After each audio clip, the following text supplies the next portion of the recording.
Bonjour, ici PN Théorie pour la 5e émission qui normalement sera la dernière de cette série sur l'amour de soi. Alors, on a passé en revue pas mal d'aspects de l'amour de soi, je ne vais pas revenir en détail dessus, vous pouvez vous référer à toutes les émissions, donc le corps, retrouver sa mère intérieure, en gros. Et puis, comment on fait pour s'aimer soi-même. Alors, j'ai eu des questions parce que j'ai pris un petit peu de temps entre la 4e et la 5e émission. Et j'ai pris le temps de réfléchir pour pouvoir vous répondre à toutes les questions que vous avez posées dans les commentaires. Je ne sais pas si je vais pouvoir répondre à toutes, mais enfin, je vais essayer. Alors, il y avait une question qui était comment est-ce qu'on sait qu'on s'aime, comment est-ce qu'on sait si on s'aime soi-même? Alors, c'est une bonne question et je vais essayer de répondre. Alors, comment est-ce qu'on sait si on s'aime soi-même? Déjà, on peut voir si on a des signes qu'on ne s'aime pas soi-même. Parce que si on a ces signes, ça veut dire qu'on ne s'aime pas. Alors, il n'est pas utile d'aller chercher comment est-ce qu'on s'aime soi-même. Vous voyez, de même qu'on va se poser la question, par exemple, ou au contraire, je veux dire, on va se poser la question sur comment est-ce qu'on aime telle personne. Et puis, comme par exemple, une relation amoureuse, on aura aimé telle personne d'une manière, et puis telle autre d'une autre. Ou un enfant, on va l'aimer d'une manière et d'une autre, parce qu'on aime suivant les aspects que nous donne comment est l'autre en fait. Et donc, en fonction de comment il est, on l'aimera pour ce qu'il est, donc comme il aimera de telle et telle manière. Mais pour l'amour de soi, c'est différent. On n'a pas à aller chercher comment on s'aime, parce que c'est soit on s'aime pas. Alors après, il y a différents degrés pour justement arriver à trouver cet amour de soi lorsqu'on ne l'a pas ou lorsqu'on l'a perdu. En fait, c'est par palier, il peut y avoir plusieurs paliers pour arriver à s'aimer soi-même, c'est ce que je veux dire. Alors donc, je reviens à comment est-ce qu'on sait qu'on s'aime soi-même. Eh bien, lorsqu'on n'a aucun signe qu'on ne s'aime pas. Alors, comment on sait qu'on ne s'aime pas? Eh bien, quand on se respecte pas, c'est-à-dire quand on ne respecte pas son corps. Alors, ça peut être par exemple si on lui donne trop à manger, ou pas assez si on l'affame. Si on lui impose un rythme de travail trop important ou trop d'activités non-stop et qu'on lui fait subir des traumatismes, je pense aux personnes qui font de la scarification, vous savez, qui se mutilent, des choses comme ça. Donc ça, évidemment, c'est la maltraitance, l'auto-maltraitance, ça montre qu'on ne s'aime pas, qu'il y a un gros problème au niveau de l'amour de soi. Donc, ça peut être parce qu'on est maltraitant donc, au niveau du corps et au niveau de l'esprit et du cœur, par exemple, en restant avec quelqu'un qu'on n'aime pas, amoureusement, dans une situation amicale qui nous déplaît, dont on n'aime pas tous les aspects, mais dans laquelle on se laisse entraîner, une relation amicale, amoureuse, familiale, dans laquelle on se laisse entraîner, en fait, de manière passive, c'est-à-dire on se laisse parce que quelquefois, il y a quelque chose qui nous intéresse, mais la plupart du temps, soit on s'ennuie, soit on est mal à l'aise, et on n'ose trop rien dire parce que l'autre semble savoir ce qu'il veut, ou on ne veut pas le vexer.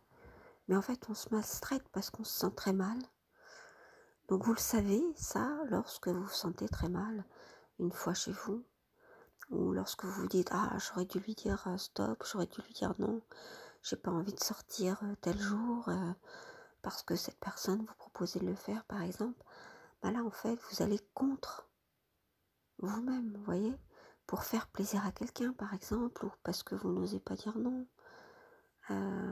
parce qu'à ce moment-là l'autre personne a une emprise sur vous, même si c'est pas une relation importante dans votre vie, si ce sont juste des collègues ou un voisin, etc. Si vous ne savez pas dire non, c'est déjà que vous ne vous respectez pas, parce que vous n'osez pas dire à l'autre stop, non. Vous n'osez pas donner vos limites. Donc s'il y a un malaise par rapport à ça, généralement il y a un malaise lorsqu'on ne laisse pas aux autres des limites, ou lorsqu'on est trop gentil, par exemple, qu'on dira oui à tout. Vous voyez, ce genre de choses. Ben, ça prouve qu'on ne se respecte pas. Et donc qu'on ne s'aime pas.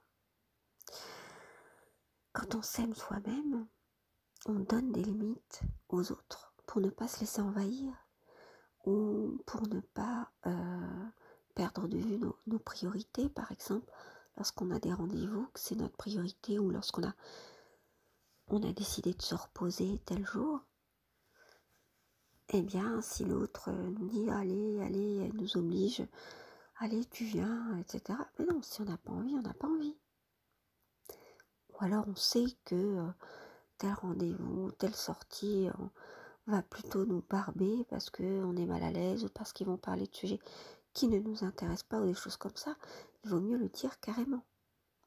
Donc si on reste dans des relations comme ça, soit de manière épisodique, de manière régulière, de manière où depuis très longtemps, parce que la relation a toujours été comme ça avec ces personnes et qu'on n'ose pas s'imposer autrement, qu'on se dit que la personne va trouver bizarre qu'on change de comportement tout d'un coup, on est enfermé dans des schémas en fait, dans des façons d'être, mais des choses qui ne nous conviennent pas. Voilà, lorsque ce sont des choses qui ne nous conviennent pas, où on se sent mal à l'aise, eh bien c'est qu'on ne s'aime pas. Alors quelquefois, on est tellement habitué à un comportement comme ça, à se faire maltraiter par les autres, parce qu'on ne s'aime pas, qu'on ne se rend même pas compte qu'on est mal à l'aise. Ça arrive. C'est-à-dire que on va même, fermer les yeux, ne pas vouloir voir qu'on est mal à l'aise. C'est le comble quand même, hein.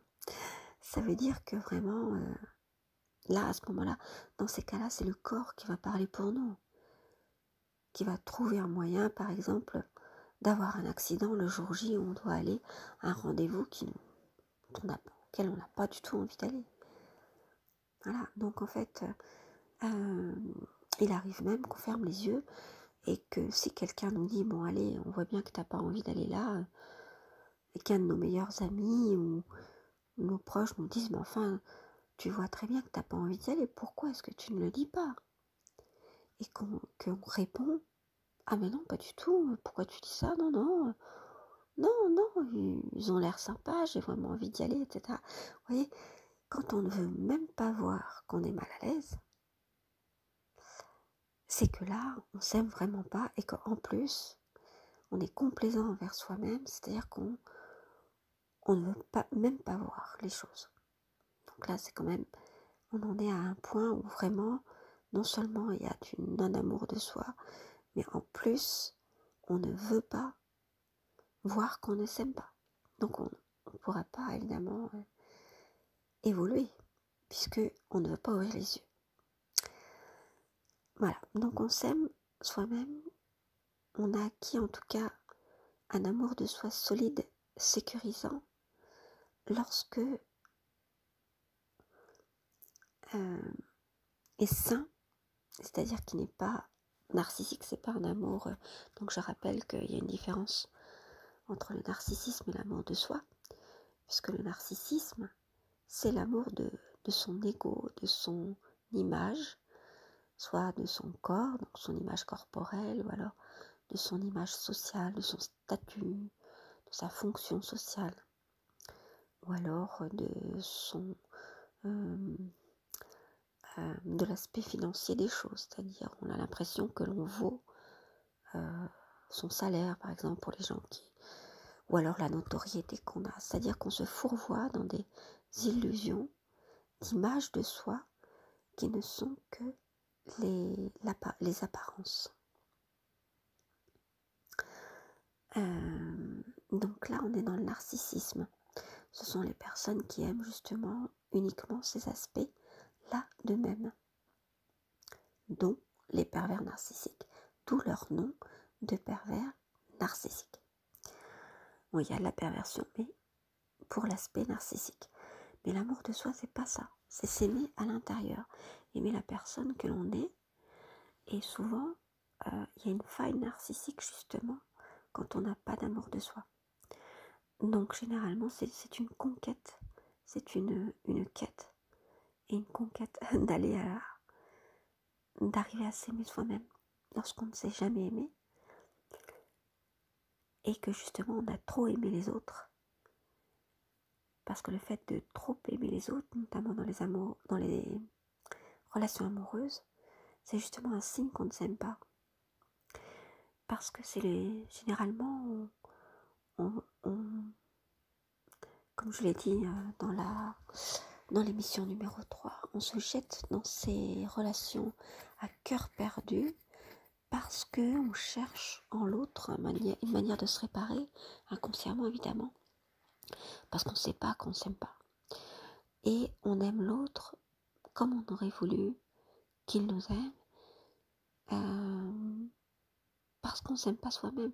Alors qu'on n'a pas compris en fait qu'il fallait d'abord s'aimer soi-même pour pouvoir aimer les autres comme il faut, parce qu'à ce moment-là, cet amour qu'on a pour eux, il est exclusif, il est même, trop exigeant. Il est trop dans tous les aspects du terme. Et donc on devient exigeant dans ce genre de relation, et donc on peut même être toxique pour des personnes. Donc là je suis dans une parenthèse, pour les personnes qui nous aiment d'une manière saine. Donc quand le lien est sain, c'est-à-dire que on va être trop exigeant avec ces personnes, on risque de leur demander trop ou de se sentir malheureux dans la relation, et l'autre sera malheureux de ne pas pouvoir nous rendre heureux ou heureuses, parce que justement on veut l'absolu, on veut tout de l'autre. Or c'est impossible, parce que on a tous nos propres limites, comme je le disais et je le rappelle donc dans l'émission 3. Et donc l'autre, il ne peut nous aimer que dans les limites de ce qu'il est capable de donner comme amour. C'est pas qu'il sera pas capable de donner, de donner assez, c'est juste que l'amour humain pour un autre, il a forcément des limites. Comme nous, on doit avoir des limites dans notre amour de l'autre. On doit. Je voulais pas dire on doit, mais on est obligé de mettre des limites parce que la personne que l'on doit aimer d'abord, c'est nous-mêmes. Et non pas d'une manière narcissique, mais parce que dans cet amour de soi, il y a l'amour du grand tout, l'amour divin, l'amour du monde, etc. C'est de cette manière-là qu'on doit s'aimer. On doit s'aimer en tant qu'on doit s'aimer. Oui, alors n'allez pas voir dans le verbe devoir une imposition, une contrainte. C'est juste que l'on devrait, je veux dire, dans l'idéal. Voilà, c'est plutôt ça, d'accord ? Donc on doit s'aimer dans l'idéal. Cette quête d'amour de soi, c'est pour aimer le monde. On est dans cet amour-là, vous voyez, l'amour pour le monde, l'amour pour soi, l'amour du divin, et l'amour du divin pour nous, et l'amour que l'on a pour le divin, pour le grand tout, pour la source, appelez les choses comme vous voulez. Lorsqu'on aura cet amour-là inconditionnel, ça sera un exemple pour pouvoir aimer l'autre. Parce qu'on sait qu'on a des limites, parce qu'on les reconnaît, parce qu'on sait se recentrer, on saura aimer l'autre qui est à l'extérieur de nous. Et donc, parce qu'on aura eu les limites, le sens de la mesure. Parce qu'on saura qui l'on est, Parce que l'amour de soi, ça implique, ça nécessite la connaissance de soi. Donc j'en ai pas parlé. Je ferai évidemment des vidéos sur la connaissance de soi, ou des émissions plutôt sur la connaissance de soi. Donc c'est parce qu'on se connaîtra, qu'on s'estimera,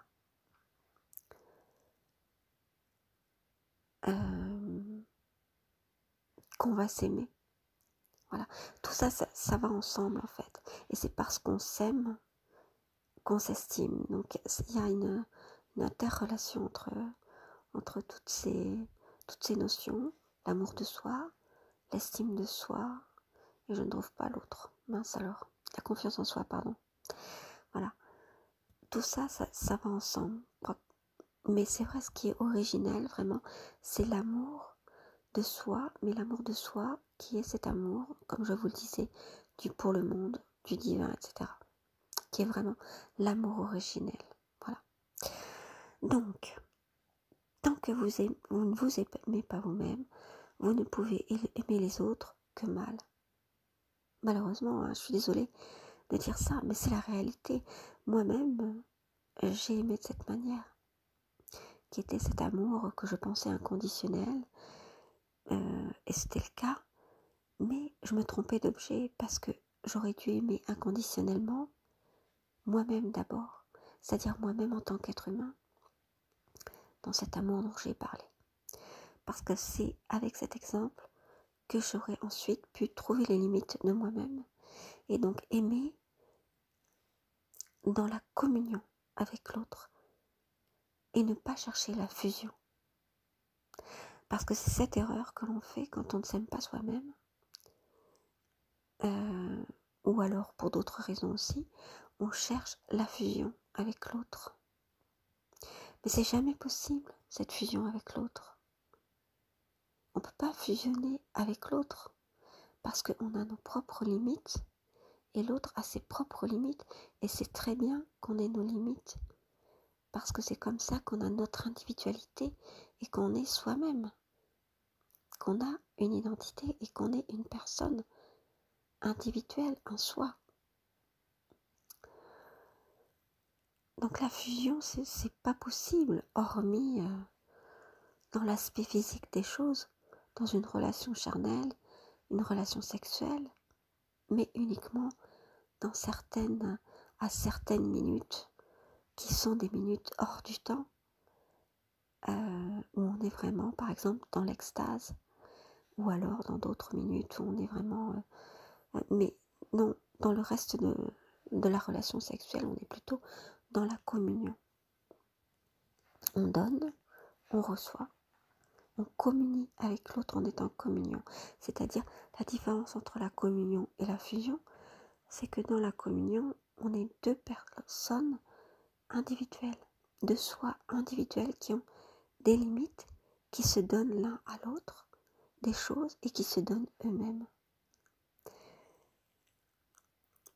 qui apprennent l'une de l'autre, qui déteignent l'une sur l'autre aussi, mais qui ne sont pas dans la fusion. Voilà, parce que la fusion, c'est vraiment lorsqu'il n'y a plus de limite entre soi et l'autre et soi. Voilà. Donc, je ferme la petite parenthèse. Donc, s'aimer soi-même permet d'aimer l'autre d'une manière saine. Alors, j'ai parlé déjà de la toxicité de ce lien un peu absolu, etc., que l'on a, un peu cette quête effrénée, le fait de se précipiter pour aimer l'autre, pour qu'il nous aime, parce que justement, on ne s'aime pas soi-même. Alors, c'est toxique, mais lorsqu'on rencontre un pervers narcissique, la toxicité de ce lien, vous voyez, le fait que on recherche chez l'autre, donc ce pervers narcissique, parce que dans une relation saine, comme je vous l'ai dit, effectivement, le lien est effectivement toxique, mais on peut en apprendre, c'est-à-dire que comme on est devant quelqu'un qui est sain, qui n'est pas pervers, on va pouvoir, donc on va relever, on va pouvoir se rendre compte qu'on ne s'aime pas soi-même. Et à ce moment-là, l'autre va pouvoir nous révéler, dans cette relation, on va pouvoir nous le révéler, on va pouvoir s'en rendre compte, même si c'est pas tout de suite, et en guérir. Pas forcément avec l'autre, mais je veux dire que comme on sera dans une relation saine, on pourra en guérir en faisant une thérapie, quelle qu'elle soit. On pourra en guérir. Tandis que dans une relation avec un pervers narcissique, imaginons donc, on est dans cette quête, on va se mettre à aimer l'autre, donc ce pervers narcissique, comme on voudrait qu'il nous aime, évidemment, celui-ci ne va pas nous aimer de cette manière et va même prendre un malin plaisir, en tant que pervers, à ne surtout pas nous aimer et à montrer cette faille narcissique que l'on a, du fait que l'on ne s'aime pas soi-même, et faire en sorte qu'on se dégoûte encore plus nous-mêmes. Donc non seulement il va révéler donc ce non-amour de soi, mais en le montrant comme un problème, comme étant le problème dans la relation. En faisant en sorte que justement soit occulté le fait que lui soit dans la perversion et qu'il nous oblige à ce lien pervers et donc à le fait d'être agressé, à cette agression continuelle, tout en détournant notre attention de réels problèmes qui est la perversion, qui est beaucoup plus toxique. Donc la toxicité de notre lien, de cette quête éperdue, qui peut être toxique pour l'autre, pour le pervers narcissique, ne sera pas toxique parce qu'évidemment, le lien pervers est éminemment beaucoup plus toxique. Donc, il ne va pas en souffrir. Ne vous inquiétez pas pour ça. C'est juste quelqu'un de sain qui en souffrira. Donc, dans ce lien pervers, le pervers narcissique va essayer de détourner notre attention en disant le problème c'est justement ça, c'est parce que toi tu as un problème. Donc il ne va pas forcément dire que vous ne vous aimez pas vous-même, bon, parce que les pervers narcissiques sont de différentes manières, ils sont tous divers et variés, mais en fait il dira en tout cas, ça c'est le point commun dans toutes les relations perverses avec un pervers narcissique et une personne saine, c'est que la personne saine se voit attribuer tous les défauts en disant et tout, la problématique de la relation. Donc, comme vous savez très bien au fond de vous qu'il y a quelque chose qui ne va pas, vous savez pas forcément que vous vous aimez pas vous-même, mais vous savez qu'il y a quelque chose qui vous manque ou qu'il y a une problématique, puisqu'on en a tous de toute façon, mais vous ne savez pas laquelle. Et donc lui va faire en sorte d'appuyer encore plus là où ça fait mal et d'aggraver les choses. Donc de culpabiliser, vous allez passer à martyriser, parce qu'en fait, il va faire en sorte de vous martyriser, c'est le cas. Donc quand vous rencontrez un pervers narcissique, si vous étiez un petit peu mal avant, ou si vous ne vous rendiez pas compte que vous étiez mal, c'est sûr qu'après, vous allez vous sentir encore plus mal. Sauf dans le cas, je vais bientôt fermer la parenthèse, sauf dans le cas où vous ne voulez absolument pas voir les choses, que vous êtes dans le déni, le summum du déni, et c'est le cas de beaucoup de personnes qui vont rester longtemps à ne pas vouloir voir que ce lien est toxique, que cette personne est toxique sur eux, donc évidemment, c'est leur corps qui va parler pour eux. Et ils seront dans la maladie. Le mal va dire pour eux. C'est-à-dire leur corps va parler pour eux, parce qu'eux ne veulent pas le voir. Et ce sont des personnes qui vont rester 20 ans, 30 ans avec la même personne. Parce que vous avez des personnes qui restent, mais qui se rendent compte au bout d'un moment qu'il y a quelque chose qui ne va pas. Donc, c'est pas forcément le corps qui va parler. Mais lorsque d'autres personnes ne veulent absolument pas voir, et lorsqu'elles rencontrent des amis et d'autres personnes, diront non, tout va très bien dans ma relation, je suis parfaitement heureuse, ou alors bon, il y a des petits défauts, mais tout va bien, Ou alors si on leur fait remarquer, par exemple, que le pervers narcissique, oui mais enfin tu vois pas quand même, tu te fais des réflexions, parfois tu t'en rends pas compte. Mais non, il fait ça parce que il a tel ou tel problème. Alors généralement, le pervers narcissique se débrouille pour se faire passer pour la victime. Donc on pense que non seulement on est la cause de tous les problèmes, mais qu'en plus, le pervers narcissique est une victime. Donc ces personnes-là sont encore plus dans le déni, parce qu'on les aura mises dans le déni, c'est-à-dire on se sera dit, cette personne ne veut pas voir, c'est-à-dire le pervers narcissique, va se dire, parce qu'il voit très bien nos faiblesses, cette personne est dans le déni, mais accentuer le déni encore plus. Donc faire en sorte que justement vous ne voyez pas les choses. Donc ce sont des personnes qui vont rester dans le déni très très très longtemps et ne pas vouloir voir qu'elles sont avec un pervers narcissique. Donc là je ferme la parenthèse parce que j'en reparlerai plus tard dans d'autres vidéos. Donc on est tous dans ce cas quand on a été victime d'un pervers narcissique qu'on n'a pas voulu voir.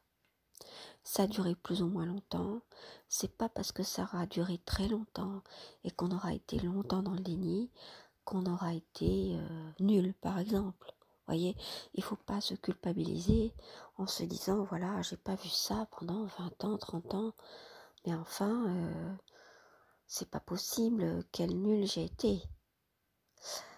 Non, parce que on a été ce qu'on a été.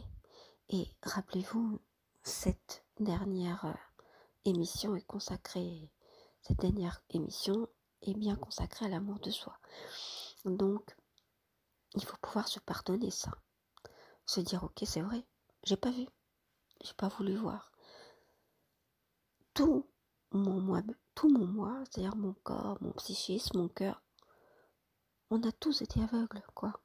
Toutes les parties de notre soi ont été aveugles. Bon, voilà, il faut pouvoir se le pardonner parce que si on a été aveugle, on a certainement des raisons. Et il peut y avoir eu énormément de dissimulation.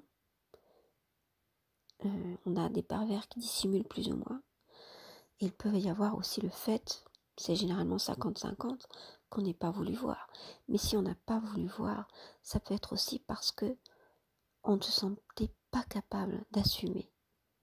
Après avoir passé toutes ces années, après avoir eu par exemple été engagé avec une personne dans une relation amoureuse, après lorsqu'il y a des enjeux au niveau financier, des enjeux au niveau matériel, lorsqu'il y a des enfants, etc. On se dit il y a trop à perdre. Et notre inconscient, notre psychisme veut peut-être faire barrière pour nous protéger. Dans les moments où justement, si on partait, si on s'en rendait compte, ça serait beaucoup trop dommageable. Et à ce moment-là, notre psychisme veut nous protéger. Et justement, on ne veut pas voir.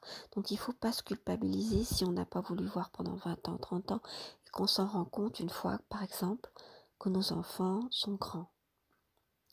Parce que justement, c'était pour nous protéger, pour le fait qu'on ne puisse pas s'en rendre compte au moment où c'était le plus dommageable. Et pour nous, et pour, par exemple, les enfants, d'autres choses comme ça, vous voyez. Donc, il ne faut pas s'en vouloir pour ça, il faut vraiment se pardonner.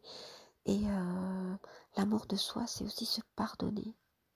Se dire, c'est vrai, ok, j'ai pas voulu voir, mais j'avais peut-être des raisons. En tout cas, même si je suis pas conscient ou consciente des raisons, il y avait des raisons. Et même si j'avais pas voulu voir et qu'il n'y avait aucune raison, et bien voilà, ça s'est passé comme ça. Vous voyez, il faut vraiment se pardonner. Comme si, alors si vous n'arrivez pas à vous pardonner vous-même de cette manière, imaginez que vous êtes votre meilleur ami et qu'il a fait quelque chose qu'il n'arrive pas à se pardonner lui-même. Et que parce que généralement on arrive mieux à expliquer à quelqu'un d'autre ou à protéger ou à trouver les mots pour quelqu'un d'autre. Donc à ce moment-là, mettez-vous à distance, ça peut être une petite technique pour pouvoir faire comme si vous étiez votre meilleur ami et que vous lui parliez. Donc, par exemple, admettons que vous vous appelez Martin et vous pouvez vous dire, bon ben moi je suis Victor, par exemple, je suis Victor, et puis parler à Martin. Et Martin serait vous-même, voilà. Ça peut être une manière de vous visualiser, déjà, visualisez-vous dans votre corps physique, etc., à un autre endroit, et comme si vous voyez de l'extérieur, par les yeux d'un ami, qui serait Victor, par exemple, voilà. Ça peut être une des techniques. Donc, se pardonner, pour s'aimer soi-même, oui, se pardonner d'avoir été victime. Oui, d'accord, j'ai été victime 20 ans, 30 ans, 40 ans. Oui, d'accord, peut-être toute une vie.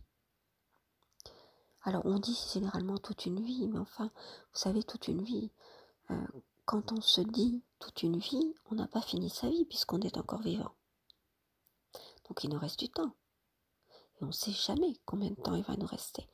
Et en plus, ce n'est pas le nombre des années qui compte, c'est la qualité. Ce qu'on va apprendre, ce qu'on va vivre après. Donc, vous voyez, même si on est à la fin de sa vie, mettons, même si on va mourir demain, qu'on ne le sait pas, ou même si on le sait, par exemple parce que on a une maladie grave et qu'on sait que nos jours sont comptés, par exemple. Eh bien, qui sait ce qu'on peut accomplir en une journée ou en un instant? Parce que les prises de conscience, souvent, c'est des déclics. Donc ça peut se faire comme ça, là, voilà, dans la minute. Donc, en fait, il ne faut pas voir la vie comme quelque chose, enfin, de manière conventionnelle, en se disant, voilà, j'ai passé toute une vie où j'ai perdu ma vie, où j'ai donné ma vie, où j'ai donné ma jeunesse pour, par exemple, un enfant qui est pervers narcissique maintenant envers moi, ou qu'il a été, ou un mari, ou une conjointe, vous voyez, ou un ami, un frère.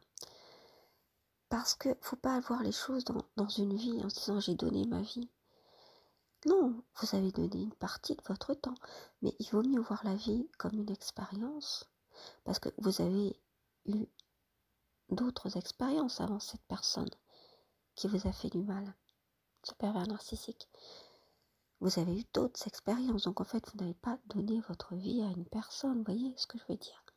Donc il ne faut pas voir les choses de manière dramatique, parce qu'en dramatisant, on se persuade soi-même, on se conforte dans l'idée à chaque fois qu'on la raconte de cette manière, ou qu'on se dit mon Dieu c'est dramatique, mon Dieu j'ai donné ma vie, mon Dieu j'ai donné 30 ans, mon Dieu j'ai donné 10 ans, 5 ans, toute ma vie, on dramatise et on ne voit pas de porte de sortie, donc on tourne en rond dans ses idées, donc évidemment on ne s'autorise même pas à sortir de tout ça.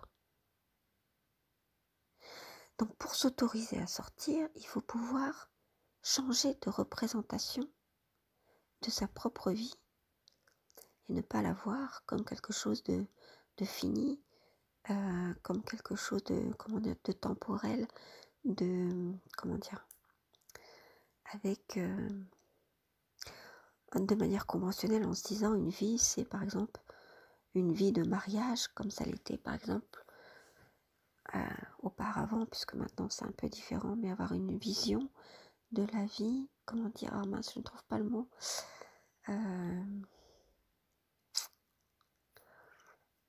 bon, je trouve pas. Voilà, d'une manière temporelle, avec un début, une fin, et de manière séquentielle, vous voyez, avec, en se disant qu'on passe toute notre vie avec quelqu'un, avec un conjoint, etc. Et puis se dire, voilà, maintenant j'ai 50 ans, j'ai 60 ans, j'ai 70 ans, j'ai 80 ans, ma vie, elle est derrière moi. Non, votre vie n'est jamais derrière vous. Vous êtes vivant. Votre vie, elle est toujours au présent. Donc c'est vrai que quand on change de représentation par rapport à la vie, par rapport à une vie terrestre, en cessant tout rapport avec le conventionnel et avec tout ce que vous avez appris, dans toutes ces choses apprises, toutes ces valeurs apprises et toutes ces schèmes de pensée, ces façons de penser le monde, de penser la vie, de se penser soi-même, ou de penser nos propres valeurs, il faut complètement couper avec tout ça. Il vaut mieux, quand vous allez retrouver votre moi profond, il faut couper avec toutes ces valeurs-là, toutes ces choses, toutes ces représentations, et aller chercher vos propres valeurs à vous, pas celles qu'on vous a imposées dans l'éducation, dans la famille, celles qui vous ont été transmises, mais vous dire, mais moi, qu'est-ce que je pense, moi, de la vie? Et vous allez vous rendre compte que vous n'aurez pas forcément ces idées-là. Mais moi, je pense que tout est possible. Voilà. Parce qu'en réalité, tout est possible, à tout moment. Tant que vous n'êtes pas mort, déjà, vous pouvez accomplir des choses dans cette vie terrestre. Vous êtes vivant. Quand bien même vous auriez des fonctions qui seraient altérées, que ce soit par l'âge, que ce soit par la maladie, vous êtes vivant, vous êtes là. Et comme je vous l'ai dit, tout peut toujours changer en 1 minute. Même en moins d'1 minute. Puisque les prises de conscience, c'est très rapide. Et puis, de toute façon, on ne peut jamais arriver à quelque chose d'abouti. On est toujours dans l'inachevé. On n'en a jamais fini. C'est pour ça que ces idées sont des idées erronées. Lorsqu'on se dit, oh c'est terminé pour moi maintenant, par exemple, plus personne ne m'aimera, ou rester dans l'idée et tourner en rond dans ces idées en se disant, je suis encore en colère et je ne peux pas oublier parce que quand même j'ai perdu 40 ans de ma vie, j'ai été trompée, j'ai donné tout cet amour et alors que on ne m'aimait pas en retour et je m'en rends compte et je suis en colère. Donc ça c'est la première partie du deuil, la colère, mais il faut pouvoir passer à autre chose, pouvoir sortir de tout ça et avoir une autre représentation de sa vie, de se dire ok, j'y ai passé 30 ans, 40 ans, mais maintenant je passe à autre chose, parce que tout est toujours possible. Voilà. Voilà ce que je voulais dire là-dessus. Donc, est-ce que j'ai répondu à la question comment on sait qu'on s'aime? Si je peux résumer, on sait qu'on s'aime parce que on se respecte dans toutes les fonctions de notre vie, que ce soit dans notre corps, psychiquement, par rapport à nos besoins, qu'on puisse avoir nos besoins qui soient comblés, parce que vous l'avez remarqué avec un pervers narcissique, nos besoins sont mis de côté, il faut toujours penser à lui, à lui je parle du pervers narcissique, que ce soit un homme ou une femme, et voilà, nos besoins, en fait on les met de côté. Donc si vous respectez vos besoins, c'est que vous vous aimez. Si vous vous octroyez des moments de repos, si vous savez dire non à l'extérieur parce que vous avez vos propres priorités, c'est que vous vous aimez vous-même assez pour vous sécuriser et trouver cet amour originel en vous et que vous êtes en voie en tout cas de retrouver votre mère originelle ou la construire vous-même, ou alors vous l'avez déjà construite. Voilà comment on sait qu'on s'aime soi-même. Alors voici terminé, je pense que je vais m'arrêter là. La 5e émission sur l'amour de soi. Alors, il est vrai que je n'ai pas parlé de la rencontre avec soi, la rencontre avec l'autre, en rapport avec la phrase de Lévinas, parce que je vais plutôt faire une vidéo complètement titrée différemment, c'est-à-dire que ce ne sera pas une 6e émission sur l'amour de soi, mais ça sera quelque chose, une vidéo indépendante sur la rencontre avec soi et avec l'autre, qu'est-ce que ça veut dire, quels sont les enjeux, etc. Et puis il y aura aussi d'autres vidéos, donc là je vous parle des termes qui vont être travaillés, donc sur la confiance en soi et l'estime de soi, sur le deuil blanc, puisque le deuil blanc, donc c'est le deuil spécifique, hein, quand on a aimé un pervers narcissique, le deuil qu'on a à faire de la relation, il est un peu différent des autres deuils de relations saines. Voilà, ces liens toxiques nécessitent une autre sorte de deuil. Donc, ça fera l'objet d'une autre vidéo. Et puis, est-ce qu'il y avait aussi autre chose? Alors, je ne me rappelle plus. J'ai travaillé aussi une autre vidéo, mais je ne sais plus encore quel titre je vais donner. Ensuite, je compte aussi répondre à des questions sur comment trouver la force pour des personnes qui ont vraiment du mal à s'en sortir et de ce cercle vicieux en fait, et à pas trouver de porte de sortie après une agression perverse, ou trouver cette force. Donc ça sera l'objet aussi de la force pour s'en sortir, et puis pour s'aimer soi-même, et puis recommencer à vivre en fait, hein, tout simplement. Donc ça sera l'objet d'une autre vidéo. Ensuite, il y a aussi une vidéo que je pense à faire, c'est l'influence de la perversion narcissique, donc d'une agression perverse narcissique sur le corps des personnes qui sont victimes, parce que ça on me l'a beaucoup demandé. Donc je vais le travailler. Et puis une autre vidéo, donc j'ai pas le titre encore, pour là qui est vraiment la charnière, le déclic, le grand tournant dans le travail sur soi pour vraiment sortir de la relation perverse narcissique, c'est-à-dire une fois qu'on est sorti de l'emprise, qu'on travaille sur soi, comment faire en sorte de vraiment s'en sortir et passer à toute autre chose. Voilà. Et puis après, il y aura évidemment les techniques avec la posture. Ah ben voilà, c'est ce qui était en chantier justement, avec la posture à trouver, les différentes postures, ou la posture, les différents positionnements, je voulais dire, ou la posture pour justement être hors de prise dans toutes les relations toxiques qu'on pourra trouver, dans toutes les personnes qui seront toxiques. Comment faire en sorte de ne plus être exposable. Voilà, parce que les personnes qui ont été victimes souvent sont des personnes qui s'exposent beaucoup sans s'en rendre compte, en donnant tout, en se montrant, en ne laissant aucune part au mystère, c'est-à-dire en montrant tout d'eux-mêmes et en donnant tout.